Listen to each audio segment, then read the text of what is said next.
People always ask how I balance my family life with 400 shows a year. I'm just doing what I love with the people I love. It's my magic life.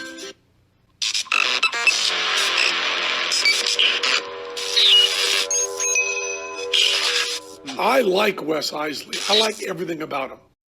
All right. Today we have an episode. You're going to have to find us on Red Coral Universe. You're going to have to find us on YouTube to see this. This is Seeing is Believing. We have the Lizardman, Erik. That's right. Sprague. Sprague. Yep. The Lizardman. That's how I know him. Erik, the Lizardman. And guys, he's tattooed from head to toe. He's got split tongue. He's got the whole thing. This is real sideshow, guys. I am so excited to have this guy. Everybody, Erik the Lizardman. What's up, buddy? Hey, how you guys doing? It's fantastic to be here. Thanks for having me. All right, so I need you to do the say something and then do the tongue thing because it's going to go back to me on the camera switch. All right, so I'll say something. Wow, his tongue is wiggling so 50 different directions. It's almost like doing a radio call-in because it's one of those sight gags on the radio type of thing. Right. No, that's okay. Pull out pictures from this and put it on the Facebook. Yeah. So how long did it take you to figure out that muscle manipulation with your tongue once you got it split? Well, right after a split, your tongue is generally so swollen that you don't even want to try to move it, and you're not going to have much movement to begin with. But very quickly, you can do what I call the open and close, which is kind of just, almost like clapping, because that's just kind of like flattening your tongue and closing it up. If that motion where you try and make your tongue flat and then try and squeeze it together, doing that is kind of what makes the two halves move that way. And then doing that enough, eventually I was able to get them to kind of just slide over each other, which gave me a little bit of the sensation for the lifting up and down, that's for me, that was the really interesting thing about it. And it's, it rewires your brain because you really do have two tongues now. Like I can tell the left from the right. You can blindfold me and put sugar on one, salt on the other. I can tell which side is which, and I've got control over them on each side. Like when I'm moving my tongue around in my mouth, if I separate the tips, I'm feeling with the tips of two tongues, and I'm getting that input from both of them. And yeah, that's the thing I think that surprises a lot of people. And I mean, it's surprising for you when you're going through it, or at least it's for me and other people I've talked to about it. The hardest move for me is doing so I don't think I actually showed you this one when I was moving to before, which is, and you can, like I say, you can go up and down. That one probably took me close to a year to where I was really controlling it. Like I could make it happen, but it was kind of like flail, think like a baby flailing with their hands before they have real control over their fingers and really know how to grasp and whatever. I was just kind of lolling my tongue around like crazy all the time. I practiced. I think I learned a little bit quicker than most, because I've talked to other people who've been like, man, it was really hard to figure out. I'm like, yeah, my thing was I'm the sideshow freak. I'm literally with this thing in public every day doing stuff, so I'm working at it. Yeah, I can remember my jaw getting sore. Like I would wake up with sore face, my teeth and my jaw from holding my face out, trying to move my tongues around. But it developed a control, and I was able to make it into an act with these 4 movements. So yeah, go through the open and close, the up and down, the crossover, and we call this one the around the world, or the oh my god. That's the reaction. Awesome. All right. So you have gauges, which is, everybody has that. You had that before you had any tattoos. I'm starting low. Look, mine are so old I don't even have gauges. I have plugs, or today tunnels. Okay. So I don't know how long you've been they don't say involved, but knowing about body modification. There's a very weird thing in body modification as a subculture. When people started using gauges to refer to jewelry, there was a fundamentalist religious split with people, especially older people, be like, A gauge is a measurement. That is not what that's called. That's a plug or a tunnel. Stretched piercings. They're not gauges.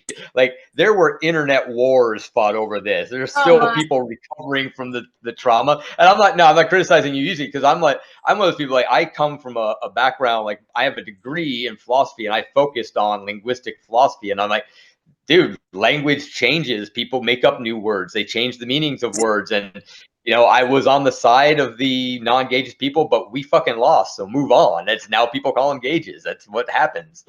All right. So for the listeners at home, just go over all the body modifications. Okay. Ether done. Here's the general list that I usually run down for things that I've done or had done to my body. I am tattooed from top to bottom, head to toe, face included. It's a little over 600 hours that took 25 years to complete. I've also got implants over my eyes. There's a row of horned ridges, 5 horns on each side. They were created by having pieces of Teflon surgically grafted to my skull. It's a 6-hour operation that involved no anesthetic. My teeth have been filed down to points using a dentist drill. And of course, as we've already covered, my tongue has been bifurcated, split in two like that of a snake. In addition to that, I don't usually mention in that list of sort of things, but yeah, you can see I have stretched earlobes. As a matter of fact, I hold a world's record for the heaviest weight lifted in helicopter spun by the earlobes. At the time, that was also the heaviest weight ever lifted. I just also decided to spin it. That's been a signature act of mine for, it was 2023. I think I started doing it in 2001. So about 22 years, I've been doing the helicopter spin with a keg from my ears. Trying to think. I also have people often see me with a finger through my septum because I have a very large gauge stretch septum. That probably in Denmark, that my septum would be what I'm most famous for, because I went over there to do a tattoo convention. And without realizing it, I was on a morning news show with this woman who was apparently like the Katie Couric Miss Universe. Like she was she was the most famous woman in all of Denmark, and this was now her show. And I'm just this goofy American sideshow freak, and I think it would be funny. I grabbed her pinky and shoved it through my septum, and it ended up with us on the front page above Justin Bieber. Wow. That's great. Oh my goodness. But we don't know these people. When I do corporate events, I was just saying the other day. Yeah, exactly. I don't know these people. They mean nothing to me. And they're like, you did that to that lady? Well, it was just a lady. Yeah. Right. Well, yeah, that's the other thing. And yeah, I have the knack for just inadvertently being like, you, sir, you'll be absolutely right. Because people are like, yeah, so that's the billionaire that actually owns the company, and you just used him as a schmuck in your show. We don't know. They all look the same. Yeah, I'm like, you gotta, if somebody's off limits, you gotta tell me. Right, exactly. Yeah. So my sideshow start, and I am nowhere on your level. I don't even know gauge terminology. That's how far of a civilian I am. Mine was, I was introduced to Jim Rose Circus Sideshow. Let me tell you about this. This was in '95. First time I saw it, I physically got ill. I was sick. Yep. It was Mike the Tube and all of that stuff. And I watched Matt the Tube. I watched it. I have it on DVD somewhere. Yep. But I saw it, and it was like that feeling you get at a theme park or whatever, where you hear the music and it was everything. And it was just, I love it. And I hated it and loved it at the same time. And then I watched it over and over and over and over. That was a lot of people's introduction. And that's, I often say for better or worse, it was the Jim Rose Circus that got a lot of people looking in this direction again. And, they realized that, they were overlooking things because it wasn't like he was it seemed, on TV where that he was the only game in town. Right. But there was a lot more going on. It just wasn't getting attention. And what he brought was the attention. Right. Right. Like I say, for better or worse, I feel like there's a lot of us carry around some trauma from those days now, but and I don't know. I'm outside looking in, but that's the whole thing. It's kind of like watching for sideshow or circus people is like watching their favorite band, finding out that Gene Simmons is actually kind of a dick. If you were a big Kiss fan, So it was I don't know if you've seen the documentary that's out now, Circus of the Scars. That was there's a book of the same name that Torture King and Jan Gregor co-authored and put out, but it's really about the first big tour coming out of Lollapalooza for the Jim Rose Circus and a lot of the original guys. And it's basically, it's letting a lot of that air, letting people know, you're like, yeah, for all of the, you know, hey, this was a great time, it's fantastic, and yeah, this is an amazing opportunity, but there was a lot of shady shit too, and it all kind of falls back to one dude. You know, it's you watch that movie and you've got, you know, what's the saying? It's like if you and somebody else disagree, either one of you might be the asshole, but if you and 15 people disagree, you're probably the asshole. That's the, you know, but and it does, I think, you know, the good of it was that it really did sort of sideshow right back in pop culture. And, you know, it's Jim's probably peak tours were even before I was part of the circus. I'd say like 96 with Nine Inch Nails is probably, that's where you've got, you know, Rolling Stone and lots of it. And that's also where the wheels start to come off, where, you know, people start leaving. You know, it was, you know, Matt, and then Torture King, and then Enigma and Lifto. And I mean, I was literally brought in on Lifto's recommendation, because Lifto was still on pretty good terms with Jim and BB at that point, to basically replace 4 people. So, and that was, and you know, in hindsight, I know now that, you know, Jim saw that as the greatest discount buy in history. You know, so Yeah, it's we never got, like, personality wise, couldn't get along. Like he has a different way of interacting with people than I do, and I think a big part of it is that he kind of banks on the, oh, they'll forget about me in a week and whatever. And I know that when you're fucking green, nobody forgets you, especially if you're a dick. Well, I mean, so he's also his name in the title. I mean, it's his show, it's his stuff. It has to go his way. Yeah. See that getting to it. Well, and that's the sort of thing, is that, you know, if you know, like, there's a history about that too, and why that happened, and the agreement, and the change in that agreement with the original members, like Tim Cridland Zamora goes into that in pretty good detail in that Circus of the Scars book, and how it's literally like one day one day you're doing a show with a bunch of your friends, and it's kind of a dream come true, and like, oh my God, people are actually, you know, keen on watching what we're doing and doing it, to you wake up and, okay, we're part of the Jim Rose Circus now. I guess that's our name, and that's what we perform, because they had done shows before under different names. But yeah, one day it was just like, hey, this is the business decision. It's been made. It has? Oh, okay, it has.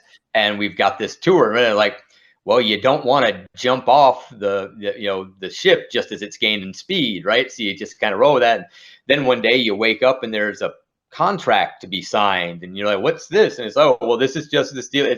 It's what now? Well, what about our old agreement? And, you know, so that's sort of the, like I said, it's not, and I'm part of that story later on. That part's not my story to tell, but it's out there. It's been told. It's in Circus of the Scars, the book and the movie. So where were you from? Where did you grow up? Have you always been in Texas? No, I'm an Army brat. So I was born in Kentucky and had 3 different states as addresses before I was 2 years old. But then things kind of settled down right about the time I got into elementary school. So my dad was in a good position where he could get a post where he knew it wasn't going to change. Like, he actually became part of what was called I think it still is called the Mountain Warfare School. It was formed in the late 70s, early 80s. And it was right across from where we were then. We were in upstate New York, which is where my dad grew up and was from. And it was, you know, he made the decision that we would stay there and he would commute over when he had to do his service, because at that point, as an instructor, it was kind of like a National Guard detail type of thing. You know, it was a weird status, because he was an officer, but when he took this post, he became enlisted, but, you know, he's basically a teacher. So if you've got anybody that's in the 110 Mountain, or you know anybody in the 110 Mountain, at one point or another, you know, up until he retired, which is, you know, several years ago now, but there was a time from like the 80s to the early 2000s, you knew Sergeant Sprague because he was the guy that taught you how to tie your harness, put your ropes on, combat skiing, stuff like that. So yeah, they would just do classes through and through. And that allowed me to grow up pretty, you know, consistently in upstate New York, right on the border of Quebec. Like the closest thing, the town that I grew up in has about 1,300 people in it. It's dairy farms and a couple of prisons and public schools. So it is very, very rural. As I tell people, it's no joke that I cross country skied to school. I mean, my family, we had sled dogs. I ran a sled dog to school and back. And the other fun fact is, the old joke, uphill in the snow both ways. Well, my house was on a hill. The school was down here, but there was a dip that came up. So technically uphill both ways. It was a mile away, and we walked it all the time. I grew up, summer jobs were working. Like I became a lifeguard so I wouldn't have to work the farm so much. But all my friends were farm boys. So you go stay over at your friend's house. Well, you get up at 5 a.m. and you do some milking and some moving and some haying too and all that. So yeah, I came from just absolutely nowhere, rural dairy farming, upstate New York, and that's, like I said, it's where my dad grew up. He moved us back there at one point after he got out of the regular army being drafted. But my mom and they met in Colorado, where my dad went. He went to school in Colorado because he was a big skier. And while I was there, he met my mom, who was from Denver, and so we would go very often, travel out. Like sometimes we drove across country a couple of times to see him. Other times we'd fly out as kids. So like traveling was just kind of normal. I always had that sort of moving around type of thing. As a matter of fact, I remember during the pandemic, I realized at one point that literally in 2021 was the first time in my entire life, even going back to when I was an infant as a child, that I slept in the same bed for a year. Because we were either moving or traveling or going on trips, doing all these sorts of things. So it took till I was 49 to sleep in one bed for a year, to stay in one place. Wow. That's sort of, it kind of keys into that lifestyle of traveling and doing shows. Yeah. So what was your inspiration? Mine was Jim Rose. What was your inspiration in sideshow? What got you? Well, I mean, I don't know that it was so much an inspiration in sideshow, because I came from performance art. It's very good that I grew up in a very small community like I did, because I often say, I was like, yeah, our school, like we really didn't have much going on for like bullying or cliques or anything like that. I mean, I say the 70s and 80s when I was in school. So I was like, I didn't see that in our school because it was too small. If you were like, you're not cool, I'm not going to hang out with you, you're like, oh shit, there's not enough of us to do anything. Right? You couldn't exclude people. We barely had enough people, to play pickup games of basketball. So we needed to be like, no, I don't like you. You can't play with us. Oh shit, who am I going to play with? So it really was that type of situation where, I'm not saying that obviously there were more popular kids and less popular kids. It wasn't this idyllic utopia, but we lacked the numbers to have that level of extremism. You literally had to deal with these people all the time. You couldn't get lost in a crowd either. That was the other thing. It's like there's a lot of personal responsibility when people aren't just going to remember you if you do something and be like, yeah, that guy did it. Be like, yeah, I know that guy, and I know his mom and his dad and his brothers and his cousins and everybody. I know who they are, where they live. Like, yeah, you knew it's small town shit. And so I was, arguably pretty weird, but I wasn't, ostracized. Like I knew that I was interested in different shit than the people around me. I knew that I was, I'm the guy that's driving a half an hour to the nearest mall so I can go to a bookstore and making the, poor minimum wage employee there in the pull out the books in print and help me find some obscure shit for them to order for me. And doing that sort of stuff. And so for me, it was when I got out of there, like, and especially as a kid, I didn't realize how good I had it. And I can look back at that now and be like, wow, really dodged a bullet on childhood there. That was actually really great compared to, what people I know now have gone through. But I looked at it as I had to get out of that. And those trips to Denver were always really big. Going to visit my grandparents were amazing, right? Because I was in a city and there's all these resources, all this stuff. I could find stuff like that. So I did a lot of things in isolation, which means from a practical standpoint, I reinvented the wheel so many times. And that's what I always tell people now about, like, it's like, yes, I'm self-taught for all my stunts and all this stuff. And that's horrible. That's why I have scars. That's why I don't like doing some of this stuff as much anymore. I'm like, there's no excuse in today's age after, myself and people like me, and then people before me that Harley Newman, Todd Robbins, people who are doing stuff, people that I looked at and, didn't teach me anything, but gave me something to maybe emulate or gave me an idea like, oh, you can do that. Shit, I got to figure out how to do that. Those sorts of inspirations that were there. But now if you want to do sideshow, then yeah, I mean, and that's the other thing. You think about, I was a student at Hartwick College where I did my undergrad from 90 to 94. And so at that time, I'm basically a nerd for 70s performance art. Like I'm big on Chris Burden, Vito Acconci, Carolee Schneemann. I'm talking about like rolling around in raw meat, getting shot in the arm with a 22, getting crucified on VW bugs, Stella art, this sort of thing. And I'm thinking like, and I've got, all the deserved confidence of a white 19-year-old boy in college. I believe I could fucking destroy the world with no proof of it whatsoever. I'm going to be this huge performance art guy, right? And so my freshman year, and this is getting to the inspiration sort of thing. This is why I say it's weird, because it's not a specific inspiration. It's a bunch of things coming together. I find my freshman year this book on Japanese tattooing. And it's sort of, before then, like, yeah, I knew what tattoos were, but I never wanted one. I never thought about it. I just wasn't, to me, tattoos were some of the things my dad's army buddies, right? My uncles in the army, some of them had tattoos, right? That's what I thought of. And of course, the traditional stigma, people get tattoos in prison. But I'm not thinking about it. This is not part of my thought process, not even vaguely as an artist or just generally as a person.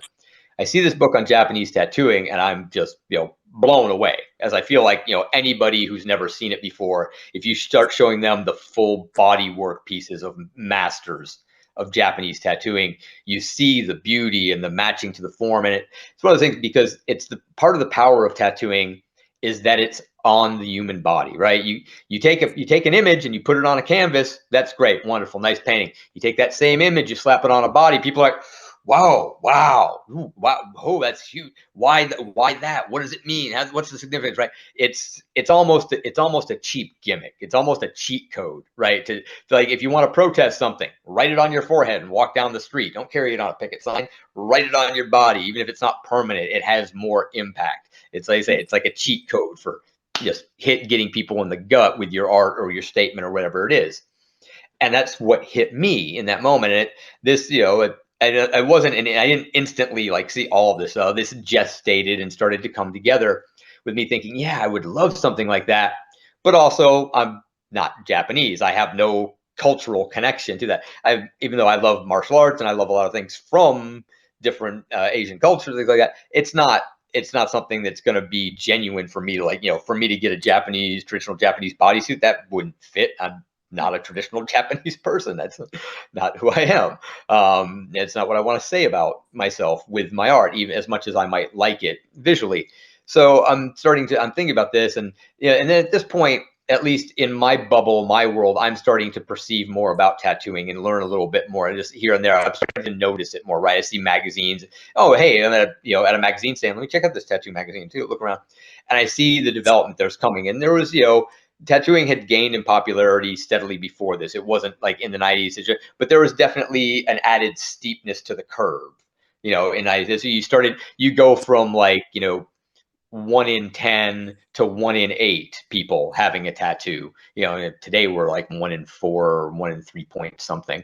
But so I'm starting to think more and more. I'm like, yeah, man, I'd like to get tattooed. Like, and then I want to say it was probably, so that would be like 90 or 91 that I found that book in the library on Japanese tattooing. Probably around 92 or 93, I think it was. I saw my first image of the Great Omi, and I was like, wow. And he was, tattooed me on the sideshow. And it was in the context of somebody had done it as a reward poster for Mason Mount. And it was like, it just got me interested. So I looked him up and I started learning about the tattooed men in the sideshow and the actual history of it. Going back to Prince Constantius, whichever one of his million names you want to use, and how he kind of created an archetype for how you do this act, for what you do. People are it's always weird to me, like, when people are like, oh, it's so wild that you did this, you had this idea and whatever, and like that. And I'm like, nah, man, I found a blueprint from several hundred years ago on what to do, and how to do it. And then I saw an opportunity. but the opposite. So, but originally I had this performance art concept idea where what I wanted to do was, and I was looking at Orlan was another artist at that time because she was using plastic surgery, right, to change her body to make artistic statements. And so I had this whole idea about how we treat the term human, whether, because if I say, I'm like, I assume right now that I'm talking to a couple of human beings, right? Mhm. I've actually got very, very little to base that on. And if somebody asks me why I would use the term human to describe you, it doesn't match up with the definition I would give of what a human being is, which would be based on biological criteria, DNA. That's how I would define humans as a thing in a taxonomy, right? But it doesn't match up. I don't, when I'm going out in the world, I just treat things as human if they act in a certain way. If they look a certain way and act a certain way, then I go, that's a human being. I'm going to treat it like a human being, right? And then that's easy. You know, every now and then we get fooled, right? There's always the kids like, oh, in the dark, this the animal walking out its hind legs. Shit, I thought that was a person. No, it's right. And that's what shows the cracks. And that was a big thing for me, especially back in my early 20s. You know, sort of in thinking wise in terms of philosophy and psychology that I was interested in is those little cracks that show up and what they tell us about the underlying structure and how we operate. So I came up with this whole idea that I was like, if I don't look that human and I don't act that human, I might stop being perceived as human, right? And that's sort of the idea. And then I sort of let that idea sort of sit around, and I'm having these ideas about tattoos. I'm like, oh well, what would I get tattooed at? At one point, I wanted to do as an art project as a student. I was gonna, tattoo a bunch of mannequins with all my different ideas for what would be a good modern tattooed man character. And of course, as I learn about people like Rasmus Nielsen and stuff, I kind of go on from tattoo man to I like modified Marvel now because it's not just tattoos, it's different modifications and things, and it's what you do with them. But so I came up with all these different ideas, like okay, what if somebody and I was back then I'm always in my sketchbook saying what if somebody, but really we know it's the little voice in the back here that what if you do this. So came up with everything from polka dots to a giant maze to a story that would be written over my entire body that I would write, and how that ties in, like the old school tattoo man, they'd usually sell a little book that was the story of their tattoo, right? That was your extra little bit of cash there. That was your blanking on the word, not your blow off, but your whatever. Your ding. That was your ding. That was your ding for the crowd as the tattoo man, that little booklet. And I was like, well, if I had a story tattooed over my whole body, I could just sell the story, right? I write it once, get it tattooed on once, and then boom, that's the whole thing. Just you sell copies of it, and doing it that way would be an easy way to get numbers up. So you'd be a good pitch there, But I'm thinking about these things sort of hypothetically. I get to the point where in '94. I decide that what I'm going to do, because at this point I really want to get tattooed. I've kind of broken down the general ideas of where I'm going to go with it. I decide, okay, I'm going to start getting tattooed. I will just get it to where I'm going to be covered. Because at this point, it was pretty much looking in my mind like I was going to be a professional academic. This is it. I'll end up going on to grad school and I'll get a teaching job somewhere. Either that or, I even consider like I worked in a warehouse like right out of college. And I was like, you know what, it's not the most challenging thing, but if I do it, I know that I will be financially secure, that type of deal. Like I was going to make one of those type of bargains.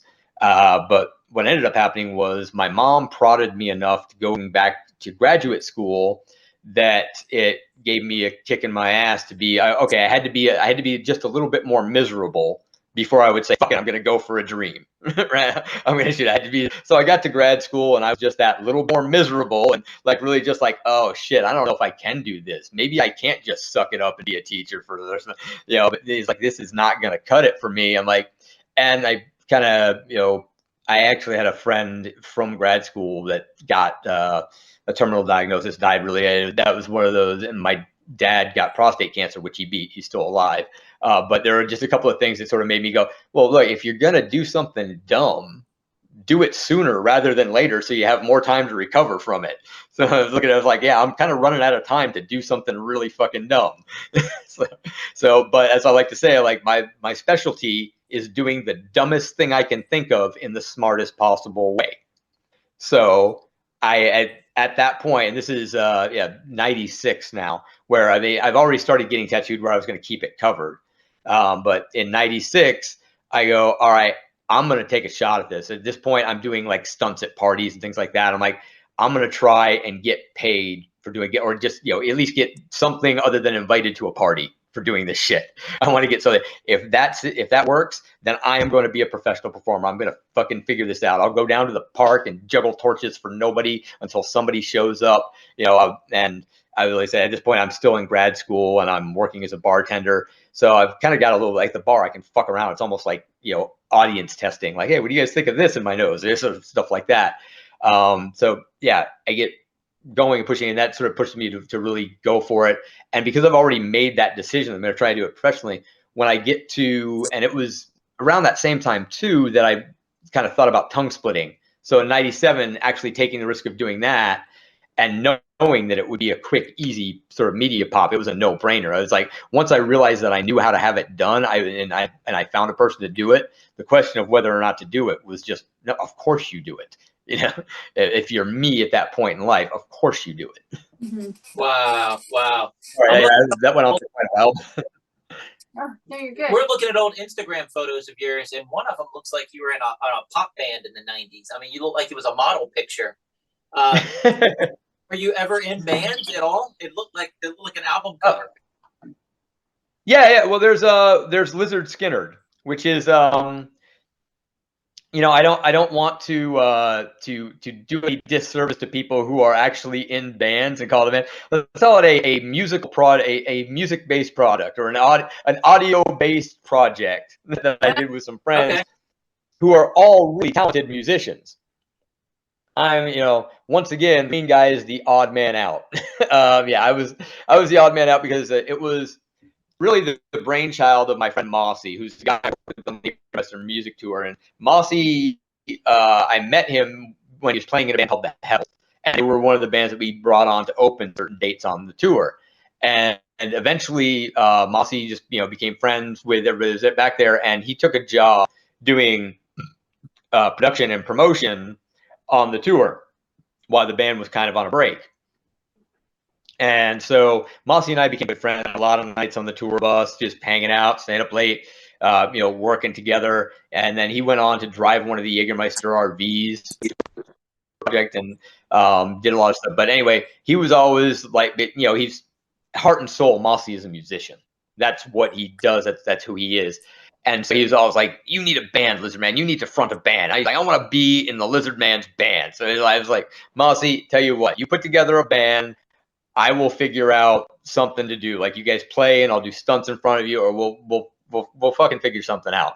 And so Mossy pulls together a band, and he doesn't just pull together a band. He gets like, dudes that he's known for years with like real credentials. A lot of them studio musicians who, maybe don't have, a band that they've been in or a song they put out that you'd be like, oh yeah, that guy, whatever. But, you might have heard their work before. They might have been backing or something, but very, very solid guys. People who already had careers in music. They weren't waiting for this phone call. They didn't think like, oh boy, finally the Lizardman called and we're going to be in a band together. But they were all down to be like, yeah, we want to be in the Lizardman's band. And so I was like, we can't be too serious. I was like, well, I told Mossy, I'm like, I want to be serious about the product. Like, I don't want to just half-ass this and because I can't sing and I have no musical talent whatsoever.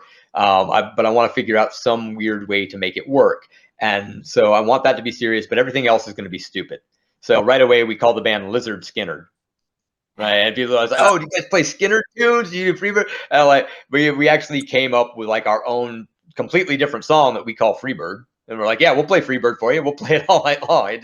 It's a long ass fucking metal jam. It's just, and what we ended up doing was sort of, it's almost like prog rock metal sort of music with me doing spoken word over it, because that's something I am comfortable with. Give me a mic and I can do, whether it's a bally pitch or something like that. The different songs were like that. I just basically did what I would do when there's no music, but now there's music underneath. And there's some arrangement, and you can see on some songs more than others. But we did one album. We recorded at Electrical Audio in Chicago with Steve Albini. So I mean, like I said, we did everything we tried to do everything really serious and do something good, and it was fun. It was an interesting thing to do. One reviewer called it Henry Rollins. one reviewer called it Henry Rollins meets Mastodon, which is probably the biggest compliment that I think I've ever gotten for anything in my life. So I'll take it. Wow. Can you find it online anywhere? That's a really good question that I should probably know the answer to. But again, because I've told Mossy, I'm like, hey, you just do all the work and I'll show up and do what I can. And so I know we were between like hosting, whatever. There's definitely stuff out. There's stuff on. I know there's a YouTube, like a music video that he made out of one of our songs called Criticism, where I was pissed off at Anderson Cooper one day. And yeah, you remember when Anderson Cooper got like attacked by a mob? I think it was in Egypt or maybe it was in the Caribbean. Somewhere there's a group of people and they're like pushing and tearing at him, and it was a big thing. Like he was, this all like it. And so there was one of the songs that we had, one of the lyrics, basically the only lyric, was "fuck Anderson Cooper," and a lot of like hardcore instrumental over the top of it. And so he set that video to that music, and that's up on YouTube still somewhere. Wow. There's a couple of other ones that are out there. Space Eels, I think, was probably one of my favorites. So I want to talk about your stunts, and I have to preface this with, I did a sideshow. It was a 12-minute act.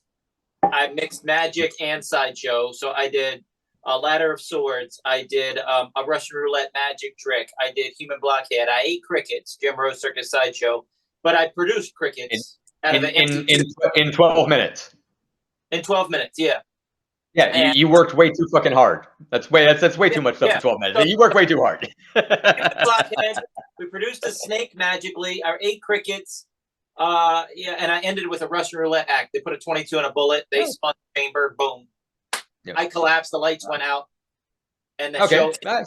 My blow off was the world's largest bat. Had a span of 10 feet, weighed over 85 pounds, could kill a man in 2 seconds. And I had a company yardstick make me a baseball bat. So that's outside. That's one of my favorites for that type of single-o shot. I love the killer bat, large enough to kill a horse. Yeah. So I mean, that's all I got though. I mean, I can eat fire. Sounds like a great show. Like I said, it sounds like you gave them more than they should have gotten. Really, I mean, that much stuff in 12 minutes. $2 a person in '98. I ate fire between the shows. That wasn't part of the show. I ate fire to get the next crowd. Right. I had a ticket taker. And I had somebody to usher him out the back door once I vanished and disappeared off the stage. But then I was outside eating fire for the next show. It was, I wasn't dead. Dude, that's working, man. That's working. I didn't know how. That's the hardest way to make an easy living, right there. Yeah. I mean, people have no idea. So what I want to ask about tattoo. Oh yeah, I try to tell people sometimes. Oh, sorry. So what was the old? I try to tell people sometimes about festival days where it's like, yeah, you go there. You're like, you do.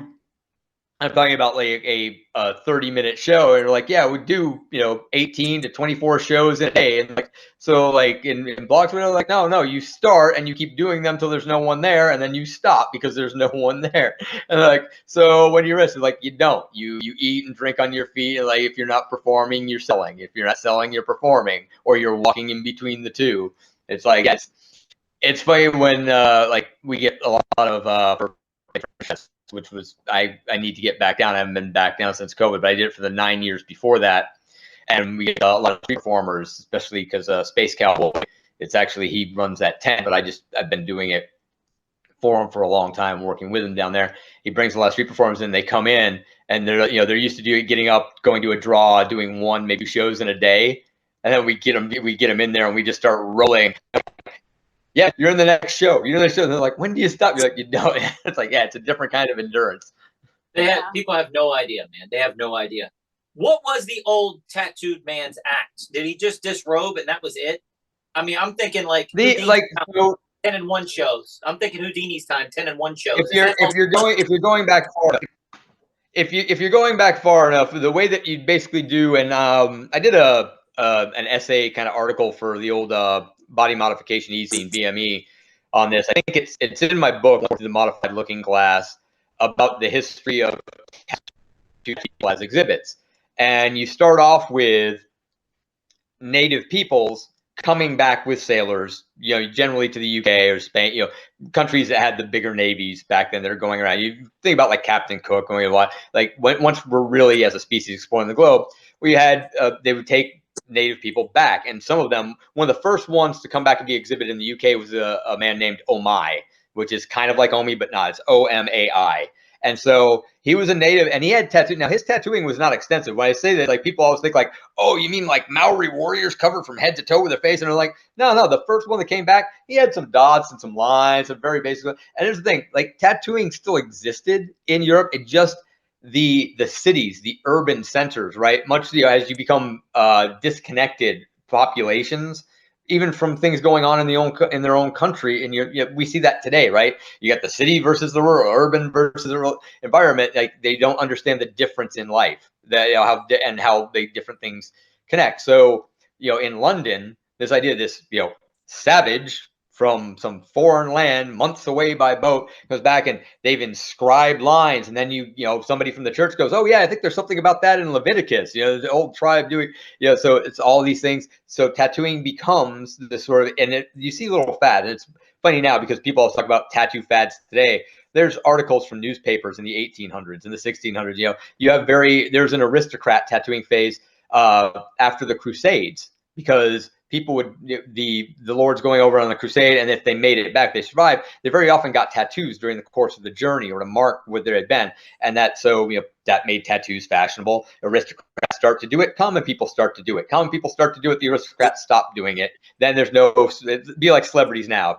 If every rock star in the next couple of years came out with no tattoos, you'd start seeing less people get tattooed because they'd be emulating their rock star, right? So you've got the ups and downs of history like that. But so yeah, I think I want to say 1500s, maybe you're starting to get so people are coming back. And then you get a couple of clever sailors, and the notable one that survived history that we know the most about, Prince Constantine, goes over, he very clearly goes over and gets well done Burmese tattooing over his entire body, face included. So it was just funny after that, like people hedged their bets after him. You start seeing a lot of people without their face done. So the whole thing is tattooed, man could kind of hide it.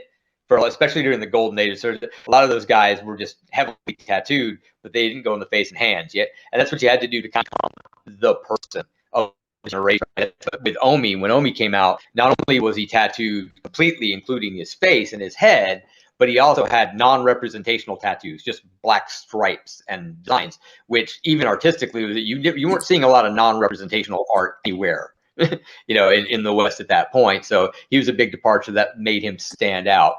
The big thing is everybody that's really stood out over the years has themes. This goes back again to that archetype. So the person, the one who sent us to Constantine, he goes back, his act, right, is obviously displaying his tattoos, having doctors examine them to make sure that they're real, that they're not paint, things like that. You would often get doctor statements, reward if you could prove that it wasn't permanently indelible into his skin.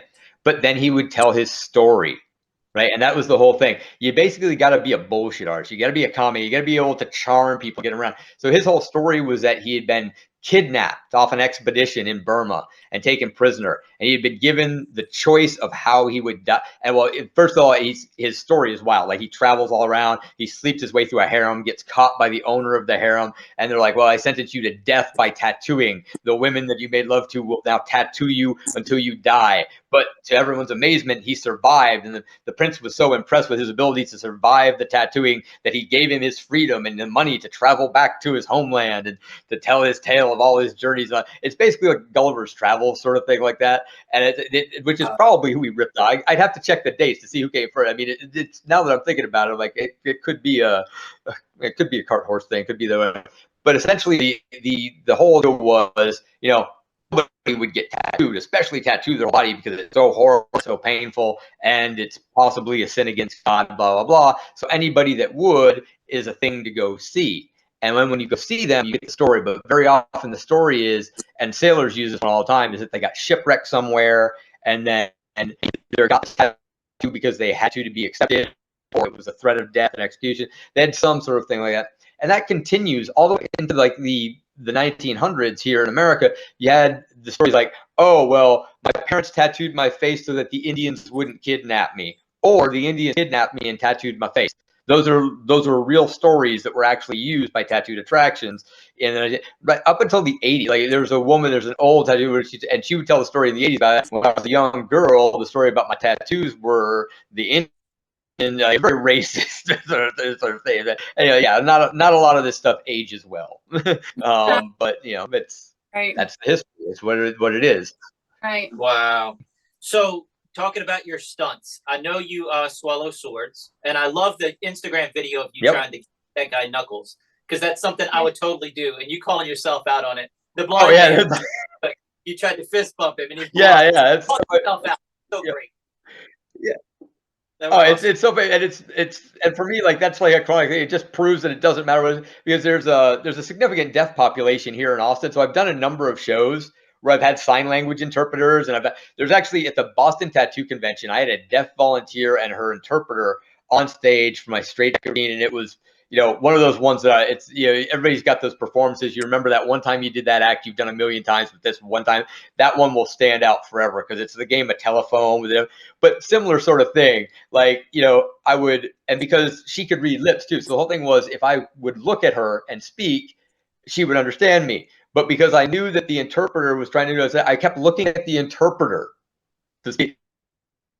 And I had him separate for the stunt. I'm in the straight jacket. So I was like, all I've got to do is look at her when I speak, and we won't need the interpreter. But I keep looking at the interpreter talking, so the interpreter then has to stop and go. And then of course I start doing it on purpose, and it becomes a gag. But I mean, it's the Knuckles thing. I'd forgotten that I did that. I was like, I remember letting the blind guy pull the sword out, which was a cool thing to do. We got his head. I was like, I just pulled out nice and smooth like that. But yeah, afterwards, you just so instinctively want it. But nope. That's hilarious. So my wife is a health coach and helping hundreds of people lose weight. What do you do to stay in shape? Because you got to work with your shirt off every day. That is another, besides the tattoos. Imagine how many people in America would hate you. You have a job. It's going to be a good paying job, but you have to have your shirt off all day long in public. How many people say no to that? Right. Dude. Right. Being really naked in public is actually one of the job perks. It's anybody else is standing on the sidewalk in a pair of bike shorts or a Speedo, yelling at you through a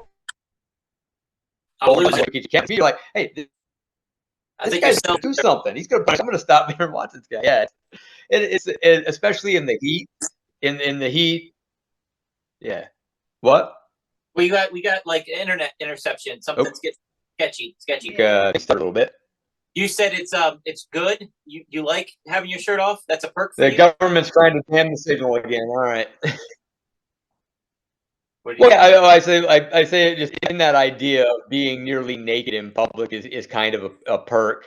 It's also, as I said, it helps drive a little vanity, and like you don't want to let yourself go too much. If you stand out there on display all the time, you want to be happy with people's reactions. And I'm lucky in a lot of ways. I got good genetics, and I did a lot of sports as a kid, so I actually have a problem gaining weight. It was a big problem for me when I was doing martial arts competitively and playing rugby in college. Like, I was that guy that had to eat 5 times a day and add a protein shake or whatever. I just couldn't put on mass. I mean, right now I'm about 150 pounds right now. The heaviest I ever was when I got my black belt in 1996. I was 170, and I was about 12% body fat. But that was a 7-day-a-week effort for me. Like, I can't maintain it. And like, I'm force feeding myself to do it. Like, I can maintain one thing, even if I slack off, if I drop my exercise, because I'm still a fairly active person, just physically, I don't sit around a great deal. In fact, even if I'm not doing anything, I'd rather stand than sit. I'm that guy that you have to be like, hey, sit down. You're making me nervous. I'm like, yeah, I don't sit down. I don't do that. And it's that alone. I mean, as you probably well know, is like just standing up will burn calories. If you've ever looked at like basic health and fitness stuff, it's one of those silly hacks, like they say, like, drink ice water because your body's got to burn calories to heat it up. Like, it's minimal, but yeah, a lot of minimal stuff altogether adds up. And I think it's just, it's a combination of genetics and luck, but vanity does make me work out 5 days a week. So oh, that's good. I'm big on cardio, a lot of treadmill. Yeah. My whole thing is, like, I remember I had a big moment as a kid. I loved ninja movies. And, they used to talk about the old movies, like slowing down your heartbeat to where you could, I was always like, oh, how was I gonna? And then also when I got into stunts and doing like yogi control and a lot of this and martial arts and things like that, I started learning about it. So I'm like, yeah, I've been on a mission for like most of my adult life to have the lowest resting heart rate I possibly can. Like when I got it down, into the 40s, I was just fucking celebrating. I'm right about 44 now. Wow, that's awesome. Wow. What is yours? Mine's around between like 52, 55. So Yeah. Yeah. It's a weird thing. Like, but I've also. Sorry. No, mine's not. Oh, go ahead. I always look at her. Yeah, it's crazy. The other thing about it is like I've got, there's a lot of other things going. Like I do a ton of meditation, so it's easy to do it. Like I'm one of those guys that has fun. Like my wife is well, now she's a coordinator, but she's going through nursing school, and her sister's nurse as well. They get mad at me because I know all the heartbeat pacing tricks and how to change your blood pressure, over time to fuck up readings. So they let them practice with the cuff on me and just screw them. And it was practice for me to sort of do those tricks too. So that was always on bigger tours when they've got like because you're at an arena, they always have somebody on call because something happened to somebody like that. I would always go over there and fuck with them. I'd be like, hey, take my pulse. Watch this. Yeah, I make shoot up or drop down, that sort of thing. It's it's almost like a game to me. Like I've got a bunch of different heart rate monitors, and sometimes I'll just sit around with them and try and make the numbers move. Yeah. So does your wife do any stunts at all? Not per se. Like for a burlesque, she's part of a group called the Satan's Cheerleaders, which is a kind of well known locally in Austin, Central Texas. They're a go-go dancing group that performed with a band that was pretty popular, and they did a lot of public events. They still do, just not as much. She also does burlesque with Black Widow Burlesque in town, and in the past she's done a grinder act as part of a burlesque act, but that's about it. That's it's something that's very easy to pick up. It's just a small part of a burlesque act. It's not a full grinder act like you would think about in a circus or a sideshow setting, but it's, in her burlesque act, there's a point where she's got a metal plate on and she's grinding on it. Got it. Dude, She's assisted me with a bunch of stuff. She's pulled swords out of me and put me in straitjackets. No, that's all. I think she's broken concrete on me. Is she a nurse? Is that yeah? She's actually she is now the stroke coordinator for St. David's here in Austin. So she is the person trying to keep you from dying of strokes in Central Texas. You know what? If I'm dying of a stroke, I would love having a burlesque dancer above me trying to revive me. That sounds wonderful. Yeah. Well, she said, I mean, more than likely there'd be a nurse or a doctor treating you, but she would probably be in the room observing and directing them. Like the primary purpose, here's the thing. Whenever there is a stroke alert at the hospital, she responds, and she will fill any role. If she gets there first, then any role that needs to be filled, she'll be filled. But ultimately, her job is to collect all the data from every one of those as to how they responded, what they did, the condition that you came in, and all that.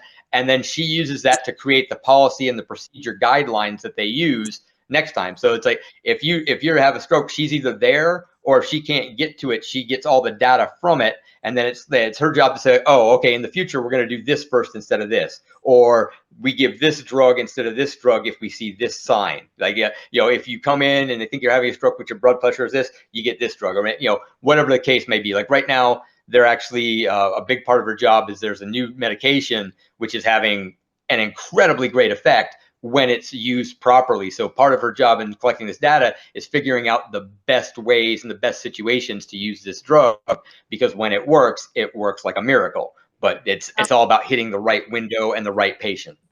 Yeah. Wow. That's awesome, man. Cool. Dude, we are 53 minutes in, and I have a ton of questions for you. If we didn't get to anything, I'm gonna have you come back. Yeah. But okay, speed round. Halloween Horror Nights. I want to talk about that, but we don't have time. TV appearances. Right. You're overseas. Halloween Horror Nights was 2001 to 2003. It was great. I was on the first run that we brought to the double parks. They were really good to me, but I got an offer for the Jägermeister music tour, and I wanted to play Rockstar, and that's the only reason I left Halloween Horror Nights.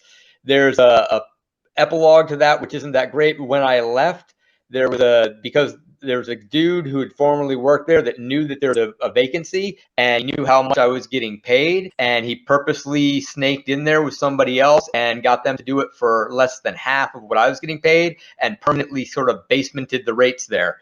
So that kind of sucked. Like, I was really proud of what we had done, and I was really loved being part of it, and I thought, maybe someday I'd go back. But then I found out from the agent that booked me that this other guy, like I said, using insider knowledge, undercut her by 50%. And basically he pulled the wool over the performer. I won't mention the performer's name because it kind of sounds bad for them, but they got screwed. But when they found out, they rightfully were like, oh, screw this. But at that point, it had happened. And of course, even when you're thinking, oh, this is the worst deal in the world, somebody else is going, I would give my left arm to get paid that much, So that's it. It kind of wrecked the rates for theme parks. There's going to be somebody that's going to say, hey, mom wants me to go to college, but I'm going to give this a try. I have a job working $10 an hour at Harlem Horror Nights. Mom, can you believe it? Right. They're happy with that because they're newbies. Yeah. Right. Yeah. They don't have to. Well, that's not a bad thing for a newbie too. That's the other thing is like when people talk about like rates and stuff like that, just to do it real quick, is like, I believe that there are levels. There are absolutely levels to things. And I do stand-up comedy too, and you see a similar sort of thing where everybody wants to be the headliner. It's like, no, when you've got 5 minutes, you do 5 minutes. You don't try and do 15. When you've got 15 minutes, you do 15. When you've got 30, you've got 30.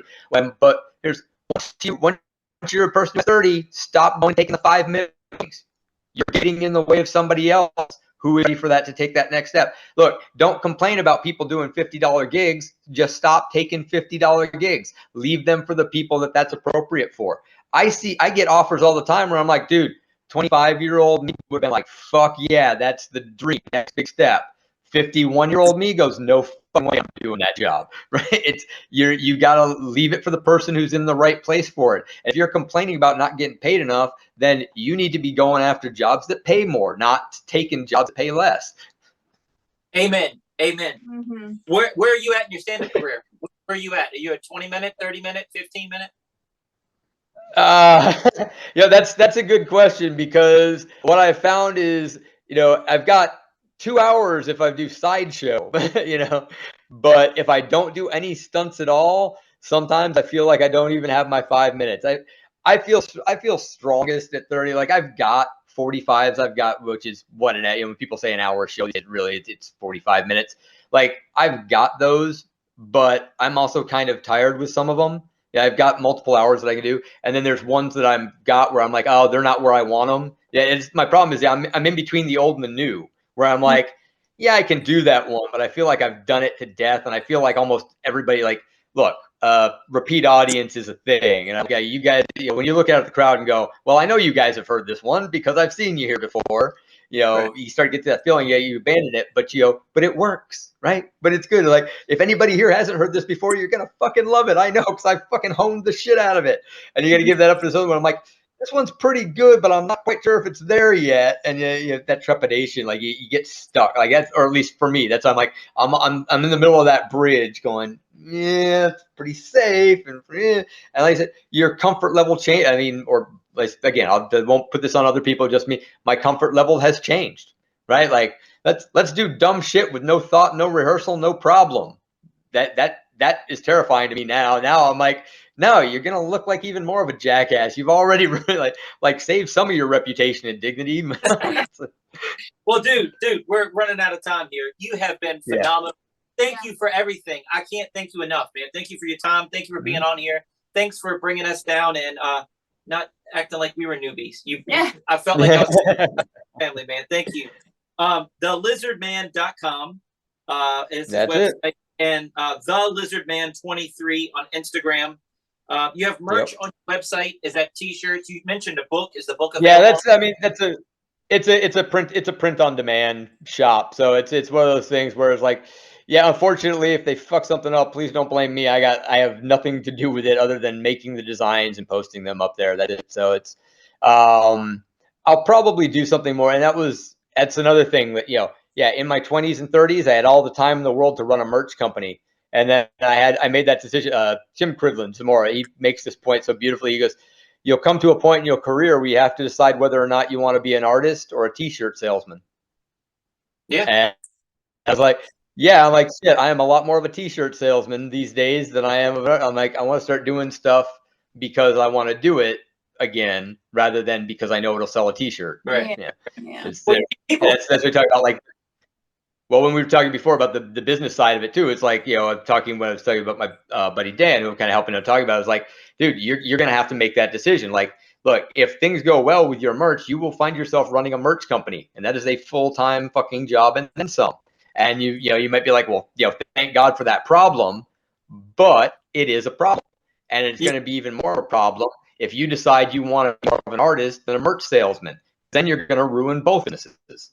right? Yeah. Right? You can do it. It's one of the things they say you can't have both things all the time, but you can have things in order. Like you can have one thing then the other. Like you can't be a drunken hoe and a good parent. But you can be a drunken hoe and then be a good parent. You can be a good parent and then when you get out of the house, go out and be a drunken hoe. That's the quote. We're running out of time. You can do both. You can do it at the same time. That's it, guys. Yeah. That's all the time we have. We're running out of time. We'll see you next week. Check us out online at wesiseli.com and patreon.com/Wes_Iseli for behind-the-scenes videos, blooper videos, never-before-seen footage, discounts on merchandise, magic trick tutorials, and more. That's Wes Iseli, spelled WESISELI.